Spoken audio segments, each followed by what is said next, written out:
આ તરફ રાજકોટમાં ડ્રીમ સિટી એપાર્ટમેન્ટમાં આગ લાગવાની ઘટના બની છે।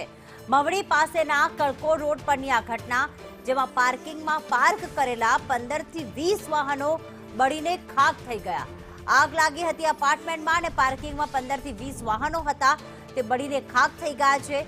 આ ફ્લેટના બેઝમેન્ટના જે દ્રશ્યો છે અને એમાં જે આગ જે ભભૂકી ઉઠી છે, 15 થી 20 ટુ વ્હીલર પાર્ક કરેલા હતા તે બળીને ખાખ થઈ ગયા છે। જોકે ફ્લેટમાં ફસાયેલા વૃદ્ધાનું રેસ્ક્યુ કરી તેમને બહાર કાઢવામાં આવ્યા। આગ લાગવા પાછળનું કારણ હજુ પણ અકબંધ છે। આગ લાગી ત્યારે લોકો ગભરાઈ ગયા હતા। મવડી પાસેના કળકોટ રોડ પરની જે ઘટના છે, જેમાં વૃદ્ધા તો રેસ્ક્યુ કરવામાં આવ્યા હતા, તેમને જે ફસાઈ ગયા હતા, પરંતુ પાણીનો મારો ચલાવીને જે આગ છે તેને કાબૂમાં લેવામાં આવી હતી। ડ્રીમ સિટી એપાર્ટમેન્ટની આ ઘટના છે। દિવેશ જોશી અમારી સાથે ફોનલાઈન પર જોડાઈ ગયા છે। દિવેશ, ડ્રીમ સિટી એપાર્ટમેન્ટમાં જે આગ લાગી હતી, કેટલા વાગ્યાની આ ઘટના છે અને કઈ રીતે આખી આગની ઘટના પ્રકાશમાં આવી? ચોક્કસ પ્રીતિ, વાત કરવામાં આવે તો જે રાજકોટનો મવડી વિસ્તાર છે કે જ્યાં કણકોટ પાસે ડ્રીમ સિટી નામનો ફ્લેટ આવેલો છે, ત્યાં રાત્રિના 1:30 વાગ્યાની આસપાસ આગ લાગવાની ઘટના છે તે બની હતી।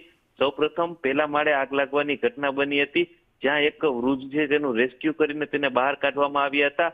આગ એટલી ભયંકર રીતે પ્રસરી હતી કે નીચે જે પાર્કિંગ છે ગ્રાઉન્ડ ફ્લોરમાં, તેમાં પાર્ક કરાયેલા 15 થી 20 વાહનો છે તે પણ આગમાં બળીને ખાખ થઈ ગયા હતા। સમગ્ર મામલાની જાણ થતા ફાયર કાફલો છે તે તાત્કાલિક ઘટના સ્થળે પહોંચી ગયો હતો અને પાણી મારો ચલાવીને આગ છે તેના ઉપર કાબુ છે તે મેળવવામાં આવ્યું હતું। રાત્રિના 1:30 વાગ્યાની આસપાસ આગ લાગી હતી અને 2:30 વાગ્યાની આસપાસ આ આગ છે તેના ઉપર કાબુ છે તે મેળવવામાં આવ્યો હતો, પરંતુ સદનસીબે મોટી જાનહાનિ છે તે ટળી છે। પ્રીતિ, બિલકુલ, આભાર દિવેશ તમામ વિગતો માટે।